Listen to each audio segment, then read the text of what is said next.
This is one of our most popular smart sensors. This is a dual tech ceiling mounted motion sensor. It is line voltage. It is 120 or 277 volt. It is PIR and ultrasonic. So passive infrared, PIR, is for your major motion. Ultrasonic is for your minor motion. This sensor can be used locally, where you are going to wire your hot and neutral to the power, and then you're going to wire your red load wire to the lighting fixtures that you want to be triggered by occupancy, or use it as a vacancy sensor. It'll do either occupancy or vacancy. Obviously with vacancy we would add a wall switch and set the parameters to vacancy. So this particular sensor is only switching. So if you do not use it with a dimming power pack, it's just going to trigger the lights to on or off with no ability to dim them down to different light levels. We do have dual tech vacancy sensors that do come with 0 to 10 volt that do occupancy, vacancy, or daylight harvesting. But this particular one is switching only, and if we use the fixtures with a 0 to 10 volt power pack in that equation, then yes, we can dim with this particular combination of the sensor and the power pack. So in this particular setup, you can see that I've got the hot and the neutral plugged in over here to a 120 volt outlet. I have bypassed the red load wire because I don't need to tie those to the fixtures. The fixtures are in my office. You can see back in here in the other room, 2x2 flat panels. I don't need that red load wire tied to those fixtures because I'm going to pull it in through Bluetooth. So how do we do that? So in this particular sample, I've got 3 flat panels, and I've named them, the 3 lights, coffee shop, concierge, and lobby. I've got 0 to 10 volt power packs on each one of those. If I go over here to my groups, you can see I've created 2 groups. I don't want this sensor to control the coffee shop, but I do want it to control all the lights in the lobby and the concierge area. So if I had 15 or 20 lights or 40 lights in that area, whatever it is, 10 lights, 5 lights, in this particular case 2 lights, I would set those lights to that group, and then I'll put the sensor in play to control those.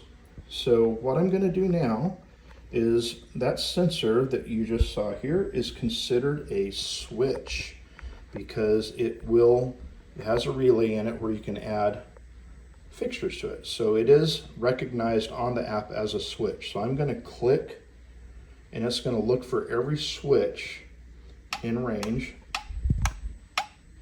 You can see that it's clicking. It found it. I'm going to say done, and there it is. So it found it. All I have to do now is go to the settings, and my options are lobby and concierge, one group, or the coffee shop, or just hit all lights. So in this particular case, I want to have the occupancy sensor monitor the lobby and concierge area. I'll hit next step, and then I am going to be able to set my parameters here. My PIR sensitivity, I've got to high, ultrasonic in the middle. I want it triggered by PIR or ultrasonic. I want it to be held by PIR or ultrasonic. And then I've got my manual override and minutes both set to 1. And I'm going to hit save. And then as I go back over to the groups, I'm going to hit the little light bulb. And as I did that, I'm going to hit this little icon with the man walking. And here I can set it to occupancy, I can set it to vacancy. My time delay I've got set to 1 minute. My second time delay I've got set to 1 minute. And I'm going to set the light level down here to, let's say, 25%. I'm going to hit save. And you can hear that it accepted that with the feedback.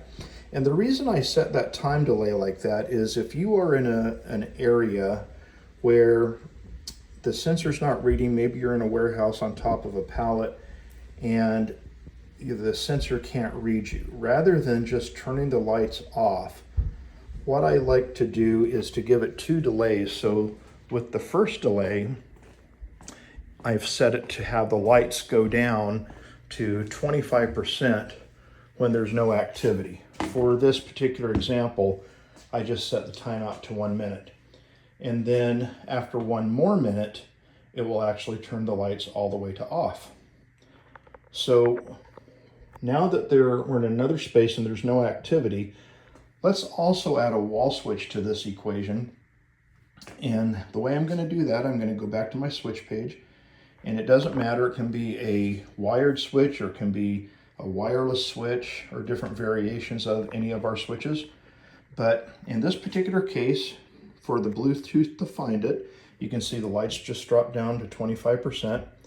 And in another minute, if there's no motion out there in the lobby, it will turn these to off. While I'm doing that, let's go ahead and press the top and middle button.